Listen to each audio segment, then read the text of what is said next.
जी, हरियाणा से विजेंद्र जी। सर, क्या उच्च शिक्षा संस्थानों में प्रवेश के लिए प्रवेश परीक्षाओं के शेड्यूल और सिलेबस में कोई बदलाव होगा क्या उच्च शिक्षा संस्थानों में प्रवेश के लिए?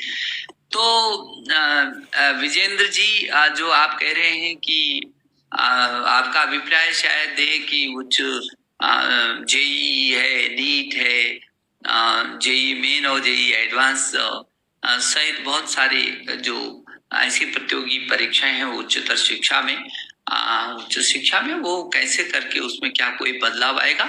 बदलाव हम लाए हैं। आपने देखा होगा कि जो आपने कहा कि इसके सिलेबस में तो बहुत आपको मालूम है कि ये प्रश्न पत्र जो क्योंकि कुछ ने 30% अपना कम किया तो किसी बोर्ड ने नहीं किया, तो लोगों के मन में ये तमाम प्रकार के प्रश्न आने स्वाभाविक थे कि यदि जेई मेन में जो प्रश्न पत्र आएंगे तो जो पूरा पढ़ेगा तो उसको तो पूरे प्रश्न करने को मिलेगा, जो 30% कम होगा तो उसको क्या होगा। तो इसमें रास्ता निकाला गया कि कुल 90 प्रश्न होंगे और उसमें से आपको 75 का ही जवाब देना होगा। तो वो 75 में वो पूरा जो पाठ्यक्रम वाला वो भी कवर करेगा और उन 75 के अंदर ये जो 30% इसका जो कम हुआ है वो भी समाहित होगा। तो मुझे लगता है जरूर इतना होगा कि जिसको ये 30% जिसको कम हुआ है उसको ज्यादा मेहनत करनी पड़ेगी, क्योंकि विकल्प कम ही रहेंगे उसके पास, और जो पूरे पाठ्यक्रम होगा थोड़ा सा उसके पास विकल्प ज्यादा हो सकते हैं, लेकिन वो पूरा कवर होगा। यदि 30% वाला भी है बहुत अच्छे से कवर होगा। और पीछे के समय हमने देखा कि लोगों ने बहुत अच्छा कवर किया। और फिर आपको तो मालूम है कि अभी जेई पहले मेन परीक्षा जेई की वर्ष में 2 बार ही होती थी, और अब हमने 2 से 4 बार कर दिया। ये है बदलाव, बड़ा बदलाव है। 4 बार आपको अवसर मिलेगा, फरवरी, मार्च, अप्रैल और मई में। तो 4 बार जब आपको अवसर मिलेगा उस परीक्षा को देने का, तो मुझे लगता है कि निश्चित रूप में आपकी सुविधा के अनुसार जब भी आप बैठना चाहेंगे तब आप बैठ सकते हैं, और जो उसका सर्वश्रेष्ठ प्रदर्शन होगा उसका मानक ही उसमें रखा जाएगा। इसलिए जो प्रवेश परीक्षाओं में भी छात्रों के लिए इससे बड़ा अच्छा मैदान क्या हो सकता है। मेरी शुभकामना छात्रों को कि उनको बहुत अच्छा बेहतर अवसर मिल रहा है। जी, किरण जी, नई दिल्ली से किरण जी बोल रही। सर, बोर्ड परीक्षा का स्थगन संभव है? छात्र चाहते हैं कि बोर्ड परीक्षा में 3 महीने की देरी हो ताकि अपनी प्रैक्टिकल परीक्षा के लिए बेहतर तैयारी कर सके, साथ ही 10वीं और 12वीं की परीक्षा तिथियों की घोषणा करें। छात्र अपनी परीक्षा की तारीखों को लेकर गंभीर हैं। किरण जी, ये बात सही है, और लेकिन क्या आपको लगता है कि बोर्ड की परीक्षाओं को स्थगन करना चाहिए, कैंसिल करना चाहिए? लेकिन आप नहीं चाहते शायद कि कैंसिल हो। आपने ये कहा कि 3 महीने की देरी हो सकती है क्या? तो जो आपने कहा कि क्या 3 महीने की देरी हो सकती है, 2-3 महीने की देरी हो सकती है, और जो प्रैक्टिकल परीक्षा की जो बेहतर तैयारी करने की बात की है आपने, तो मैं ये समझता हूँ कि पहली बात तो ये कि ये जो हमारी गवर्नमेंट है, मोदी जी की जो सरकार है, वो छात्रों के हित में, छात्रों के पीछे है, बिल्कुल चट्टान की तरह है। उसको समय समय पर आपके माध्यम से आपसे भी लगातार परामर्श कर रहे हैं हम लोग, और वो जो घटनाएं भी होती हैं पीछे के समय, कुछ लोगों ने कहा नहीं परीक्षाएं नहीं होनी चाहिए, फाइनल परीक्षाएं भी नहीं होनी चाहिए। कुछ लोगों का विचार था, लेकिन अधिकांश लोगों का था कि जरूर होनी चाहिए, क्योंकि जब ये आंदोलन चल रहा था, कुछ लोग कर रहे थे, तब मैंने कहा था कि जो उच्च शिक्षा में भी फाइनल परीक्षाओं की बात की थी कि नहीं, हम छात्र के साथ अहित नहीं कर सकते हैं। ये कोविड धारी डिग्री कोविड डिग्रीधारी का ठप्पा नहीं लगा सकते हैं उसके जीवन पर। ये कोविड तो 1 साल 2 साल में चला जाएगा, लेकिन जीवन पर्यंत वो बोर्ड लगा दिखेगा कि नहीं, ये कोविड वाले निवेदन आवेदन न करें अपने इंटरव्यूज के लिए कि उनको ये बिना परीक्षा के पास होकर के आए। ये नहीं कर सकते थे हम, और इसीलिए मुझे इस बात की खुशी है कि कुछ लोग भले ही सुप्रीम कोर्ट तक भी गए, लेकिन माने सुप्रीम कोर्ट ने कहा नहीं, छात्रों के साथ उनके भविष्य के साथ खिलवाड़ नहीं किया जा सकता है, परिस्थितियां हैं उसमें रास्ता निकालेंगे। और आपको खुशी होगी कि हम लोगों ने जेई की परीक्षा करवाई, नीट की परीक्षा करवाई पूरी दुनिया में। किरण, आपको मालूम होगा कि पूरी दुनिया में नीट कोरोना काल की सबसे बड़ी परीक्षा थी और बहुत अच्छी तरीके से निकली। सारे छात्र खुश थे, अभिभावक खुश थे। और आपको खुशी होगी कि जब बिहार में चुनाव हुए तो बिहार के चुनाव आयुक्त ने कहा कि इसी मानक पर जिस तरीके से जेईई और नीट की पर जब पत्रकारों ने, मीडिया ने उनसे पूछा तो उन्होंने इस बात को उदाहरण दिया कि जिस तरीके से जेईई और नीट की परीक्षाएं हुई हैं उन्हीं मानकों को के आधार पर हम चुनाव कराएंगे। और बिहार का इतना बड़ा चुनाव हुआ उन्हीं मानकों के आधार पर, तो बहुत सफलता हुआ। तो मैं ये समझता हूँ कि ये जरूर था कि हमने उस समय पीछे किए और परिस्थितिवश किए। और अभी भी जो बोर्ड की जो परीक्षाएं हैं, वो बोर्ड की परीक्षाएं आपको 1 जनवरी से 15 जनवरी तक इसकी आप प्रैक्टिकल इत्यादि होते हैं, और संभवतः 15 फरवरी से और मार्च मध्य तक आपकी परीक्षाएं होती थी। तो जो बोर्ड की परीक्षा है, मुझे लगता है कि जो परिस्थितियां वर्तमान में चल रही हैं, तो जनवरी फरवरी में तो अभी हम जो सोच रहे हैं जनवरी फरवरी में, तो ये परीक्षा अभी संभव नहीं हो पाएगी। ये तो हम लोगों ने अभी निर्णय लिया है, लेकिन फरवरी के बाद कब हम परीक्षाओं को कराएंगे, इस पर थोड़ा सा और विचार विमर्श करने की हमको जरूरत पड़ेगी। और फिर हम, यदि आपका कोई किरण हो आपका और अन्य अध्यापकगण का यदि कोई विशेष सुझाव हो, विचार हो, तो जरूर करें। लेकिन प्रारंभिक दृष्टि जो जनवरी में परीक्षाएं होती थी, जनवरी फरवरी तक फिलहाल ये विचार किया है कि इसको हम लोग अभी स्थगित रखें, और आगे कब हम करेंगे इस पर एक बार फिर विचार करके आपको हम अवगत कराएंगे। धन्यवाद किरण जी।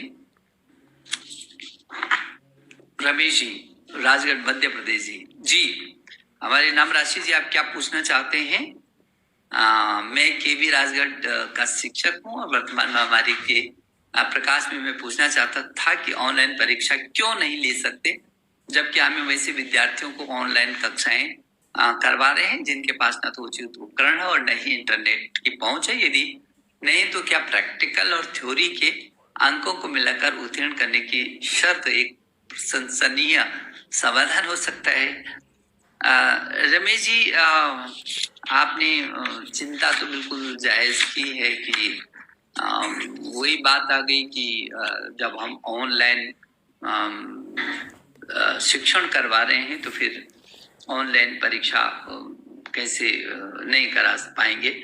लेकिन आप बताइए ना, जब अभी मैंने एक उदाहरण दिया कि अभी स्थिति ये है कि जो दूरस्थ अंतिम छोर में कुछ प्रतिशत ऐसा रह गया अभी हमारा, जो इन सब चीज से अछूता है। अब गांव के एक जगह माइक लगा करके ग्राम पंचायत में और दूर दूर बच्चे हैं और फिर वो पढ़ा रहे हैं अपने अपने उसमें, तो वो तो हो सकता है, लेकिन वो परीक्षा कैसे करके दे सकता है? कठिनाई है, अभी कठिनाई है, और लेकिन हम जल्दी इस कठिनाई पर विजय प्राप्त करेंगे, ऐसा मेरा भरोसा है। हर बच्चे के पास एक कंप्यूटर और लैपटॉप होना चाहिए, और वहां फिर इंटरनेट भी होना चाहिए। तो ये कम नहीं, बहुत बड़ी चुनौती है, लेकिन इसमें भी हम कैसे रास्ता निकालेंगे, थोड़ा सा समय जरूर लगेगा, लेकिन मैं आपको आश्वस्त कर रहा हूं कि इसमें हम जल्दी से जल्दी इसका समाधान निकालेंगे। सीबीएसई के जो 24,000 से भी अधिक जो स्कूल हैं, इसमें बहुत सारे स्कूल ग्रामीण क्षेत्र में हैं और ये बात सही है कि जब हम लोगों ने ये निकाला था कि पूरे देश के अंदर कहाँ किन किन क्षेत्रों में अभी पहुंच नहीं हो पाई, तो कुछ हर क्षेत्र में कुछ न कुछ थोड़ा बहुत ऐसा निकला है कि जहां तक अभी बहुत तेजी से पहुंच करने की जरूरत है। तो मुझे लगता है कि अभी ऑनलाइन परीक्षा तो संभव नहीं है, आपको तो मालूम है।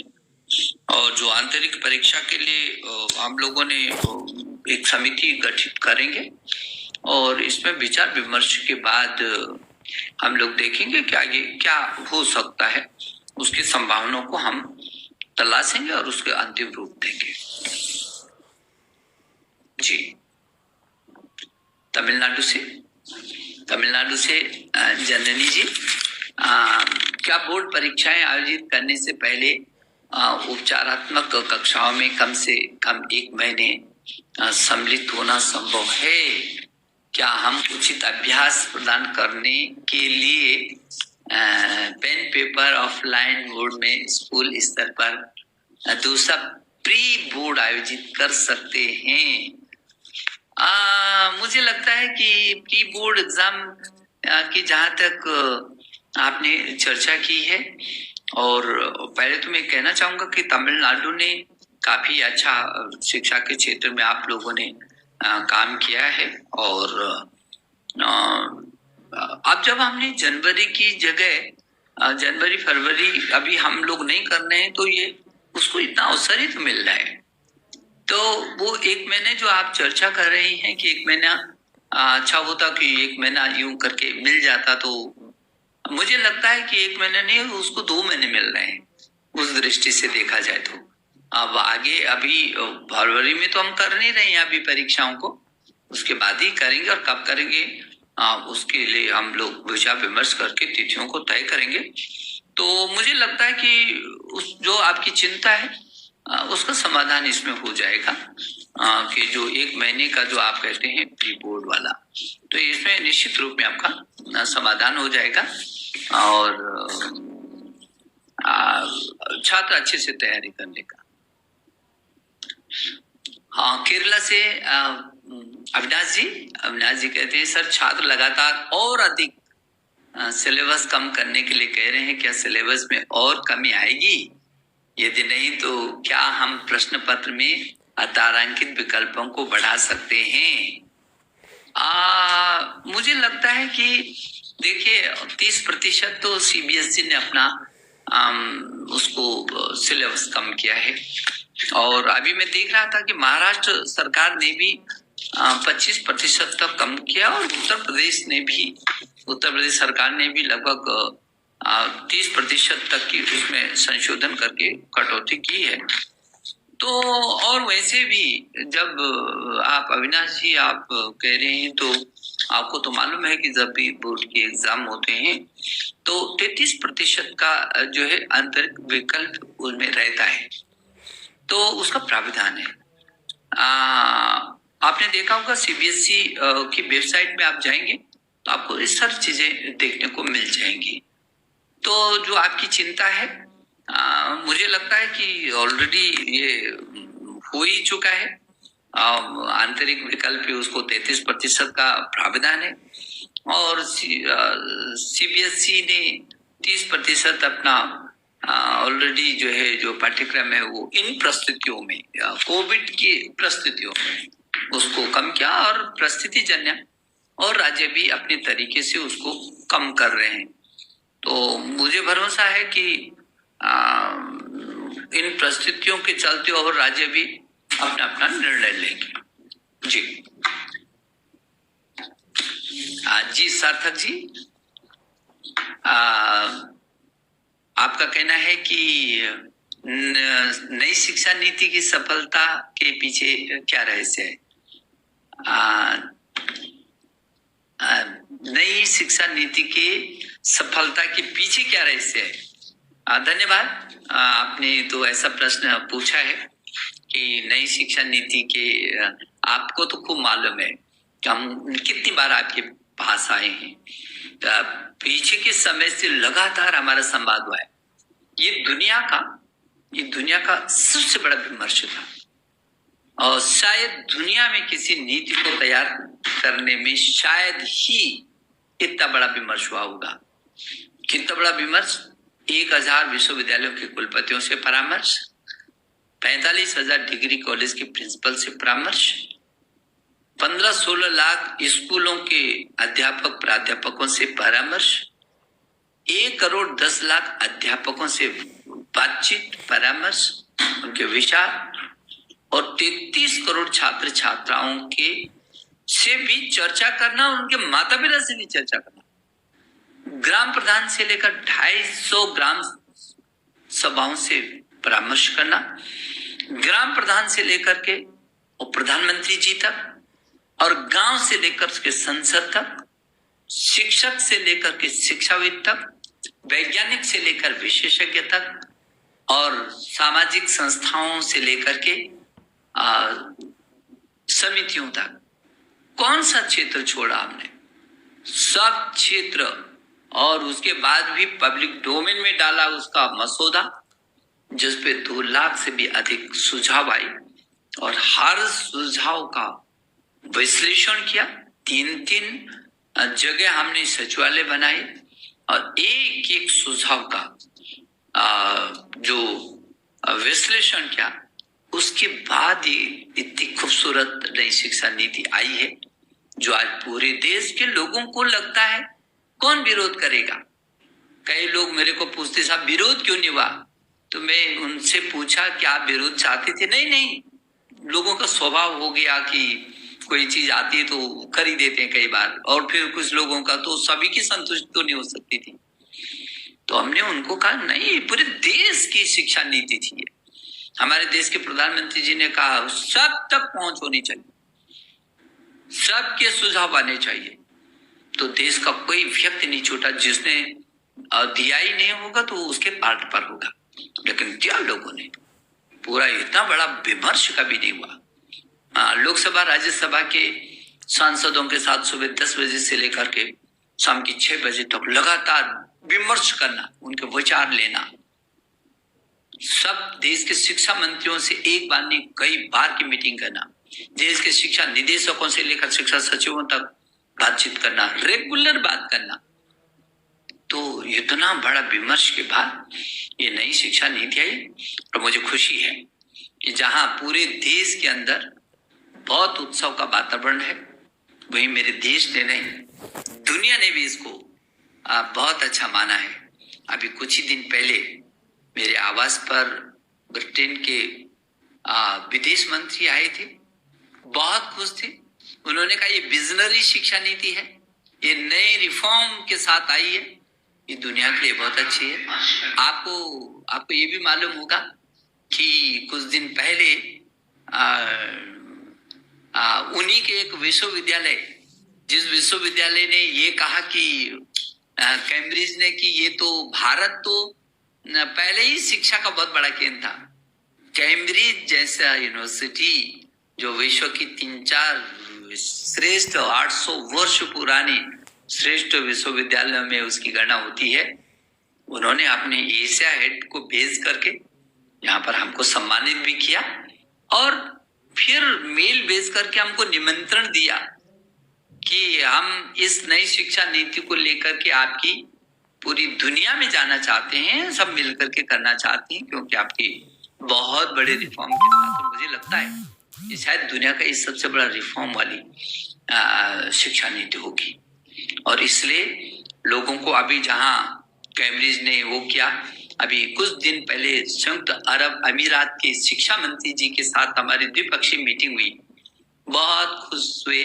उन्होंने कहा कि हम अपने देश में आपकी इस नीति को लागू करना चाहते हैं, हमको कुछ मदद करिए, चाहे वो ऑस्ट्रेलिया हो, चाहे मॉरिशस हो, और यहाँ तक कि कुरसाओ के प्रधानमंत्री जी अभी एक कार्यक्रम में जब मेरे से जुड़े थे वेद और विश्व शांति में, तो उसमें भी उन्होंने कहा कि ये जो नई शिक्षा नीति आई है आपकी, वो बहुत ही महत्वपूर्ण है, वो दुनिया के लिए बहुत शानदार है, तो उसको पूरी दुनिया स्वीकार रही है। मुझे भरोसा है कि जिस विश्व गुरु की कल्पना और मेरे देश के प्रधानमंत्री ने 21वीं सदी के स्वर्णिम भारत की जो कल्पना की, सुंदर भारत, स्वस्थ भारत, समृद्ध भारत, सशक्त भारत, आत्मनिर्भर भारत और श्रेष्ठ भारत, और जिस श्रेष्ठ भारत को उन्होंने कहा कि ये make in India, digital India, skill India, startup और स्टैंड अप की उस रास्ते से होकर के जाएगी। और जो नई शिक्षा नीति आई वो नेशनल भी है, इंटरनेशनल भी है, इम्पैक्टफुल भी है, इंटरैक्टिव भी है, इंक्लूसिव भी है, इनोवेटिव भी है और इक्विटी, क्वालिटी और एक्सेस की आधारशिला पर है। इतनी खुशबू है इसमें, और इसलिए निश्चित रूप में जहां हमारा देश ज्ञान की महाशक्ति के रूप में पहले भी था, मुझे भरोसा है ये जो नई शिक्षा नीति, ये आपके माध्यम से आज फिर मेरा देश भारत ज्ञान की महाशक्ति बनेगा। और मैं एक बार आप सबके प्रति बहुत आभारी हूं कि आप सब मुझसे जुड़े। अभी भी किसी के मन में कोई प्रश्न होंगे, कोई सवाल होंगे तो जरूर आप मुझे सीधे संवाद भी करिए। हम कोशिश करेंगे कि फिर दोबारा भी आपके साथ जुड़ सके।